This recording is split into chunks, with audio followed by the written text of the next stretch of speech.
years or so, I will try sewing with a knit. But most of the time, I'm sewing woven garments that fit quite closely to the body. So me and darts work quite close confidants. And of course, I do all my flat pattern drafting starting with a 2-dart bodice sloper that I have shown various ways to make a sloper like that here on the channel before, or talked about different ways to make a sloper like that. And I have worked with single dart slopers before, but it's very easy to turn a single dart sloper into a 2-dart sloper, which is something that we will cover later on in this video as well. But I think before I start demonstrating dart manipulation, it is important to go over exactly why darts in general, and luckily this question can easily be dispelled and answered once you start watching this demonstration of me trying to take a 2D flat piece of fabric.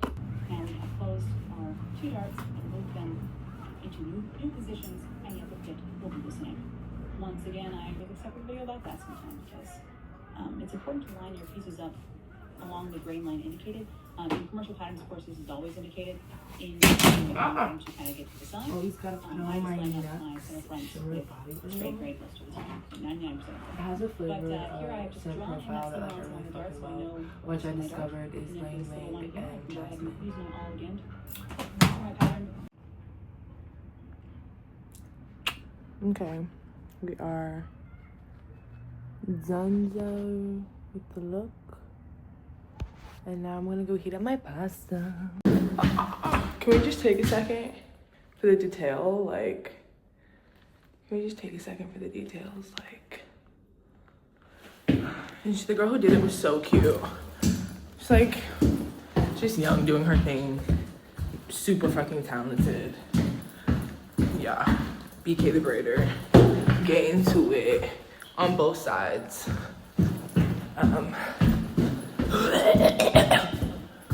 Running down the stairs.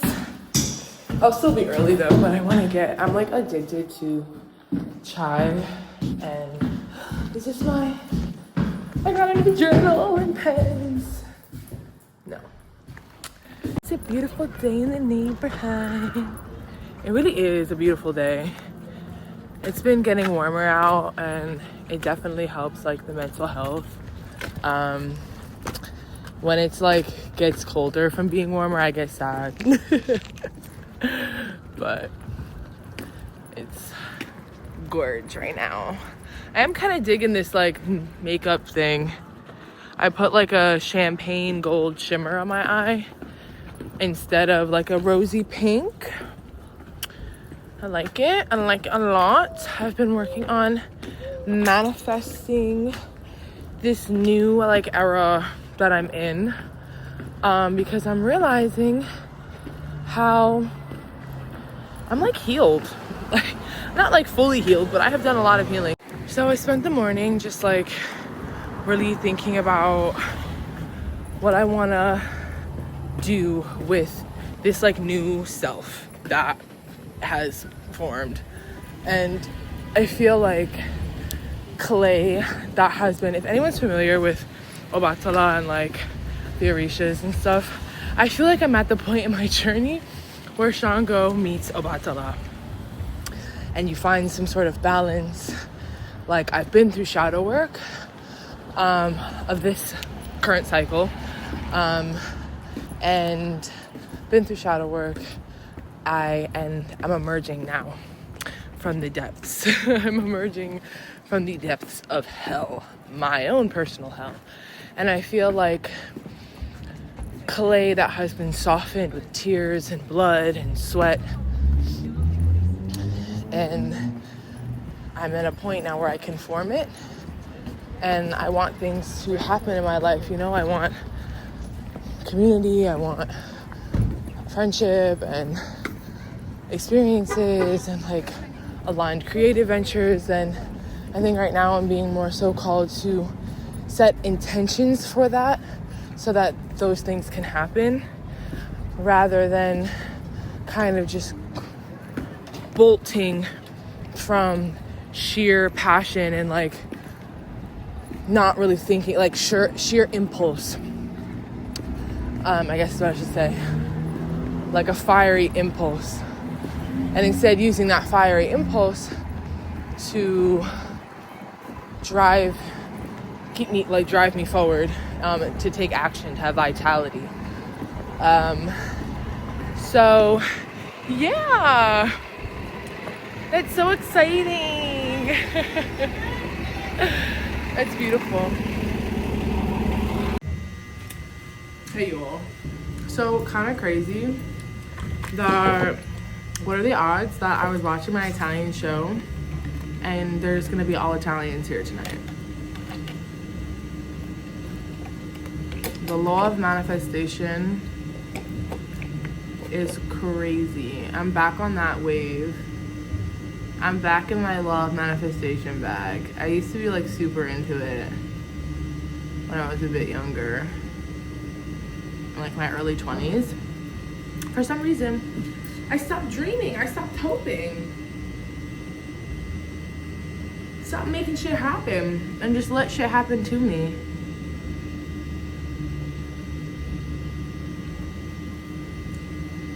I said that the music in here sounded like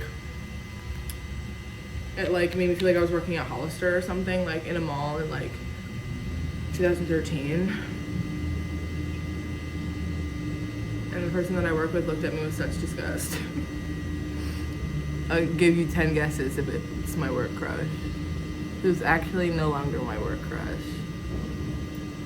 My depromoted work crush.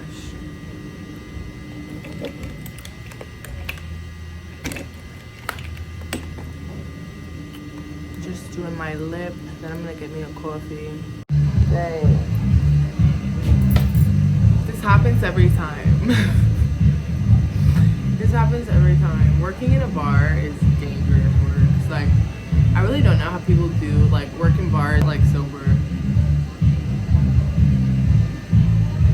And it's exactly what those journal prompts are saying. Like when you get overwhelmed, like what are healthy coping mechanisms rather than like drinking and drugs.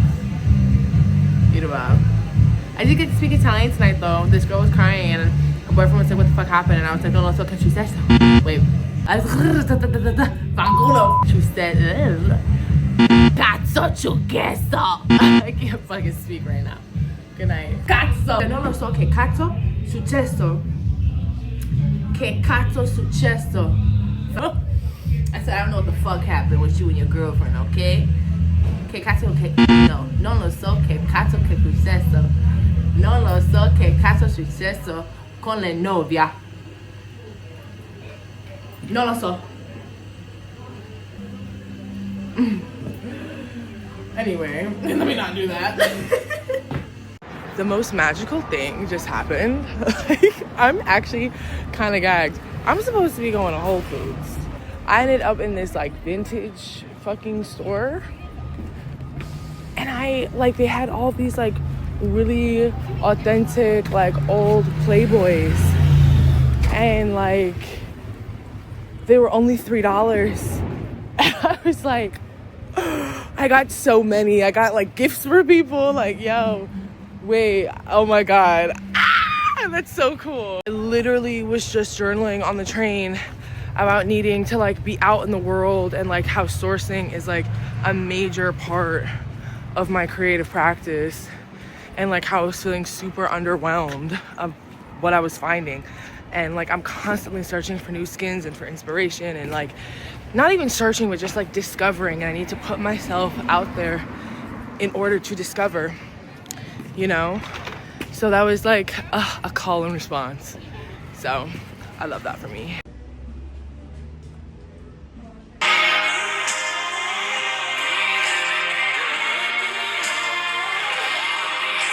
Had me a time. Look at this hair. Oh, Charlie. I'm hot. Let me take off my sweater because it's hot in here. Is somebody here? Maybe. Okay. Okay, I was merely tasked with going to the grocery store. And I found the coolest places, like even the fucking paper that they wrapped my candles in were cool. It's called Junk. It's like off the Bedford Ave L train. They were 99 cents each. The paper that they wrapped it in is even cool. Wow, I just actually came up with the coolest gift ever. And I don't know why I want to gift this person something, but whatever. I'm just gonna let it happen. So this one is the one that's gonna be a gift. They had like all of these Playboys. Like there were so many. These were $3. I got 4. I was expecting them to be like 50. I don't know why. But like, look how fucking sick this is. Like, you're gonna see that again. I promise you. And it's just so funny how it says entertainment for men. Like, how could this be entertaining for men? But anyway. This is the one that's gonna be a gift. Has like a really cool like back. It talks about like biblical beer and shit, and I was just like, oh yeah. And there's like Jenny from L Word. He's got like a whole thing happening right here. It's really like, it's actually really cool. This is funny. I've never really like looked at Playboy, so let's I guess look at them together, because honestly this is what I journaled today, like while I was on the train, was that sourcing is such a big part of it. Like it's such a big part of like my process, and like I can't ignore my need to discover and be out in the world, frankly. Like, so like call and response for real in real time. I got this one, and I got this, and this. Yeah, this one is like, has a really cool, like, I like the grading or the lighting of this.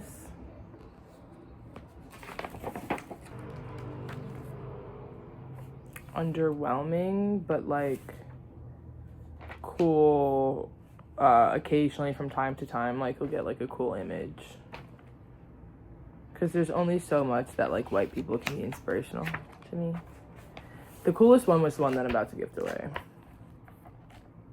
but these covers resonate with me the most. The history of sex in cinema.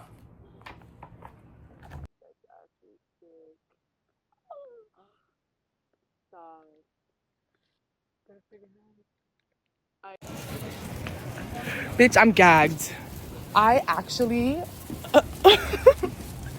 I feel like people don't see their face when they are looking at me. Like, I can see you looking me up and down. I know I'm like sexy, but goddamn. Okay, I just got the sickest fucking leather ever. I went to the fabric store. I was only supposed to go for muslin, and I spent like $250. But I had to. Like, when you see shit like that, you get it. It literally looks like mermaid skin. And I saw the Fairy Tales photo book today. I love it. And it just reminds me of that. Oh my god, I can't wait. And like, it was such a fun experience. It was a dad and his son. And like, they were selling the fuck out of me. And they were like, oh, what do you want to make with it?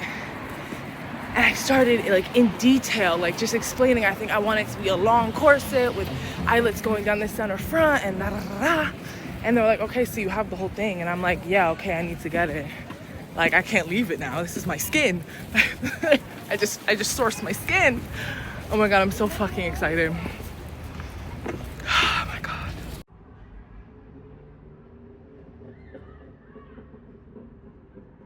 Look at my discoveries today. So what I'm thinking is like a corset that, do I want it to be an underbust or an overbust? Or just kind of straight line, slightly underbust, but open in the center front. It could go down triangularly so that it comes to a point at the center front on the hem, but ties all the way down in the front. But what you see when you get from like the waist down, I'm envisioning a look with like white tights and black shoes, like white and black, like stark white and black, or like a cream white and black, giving like gothic mermaid doll. Yeboah.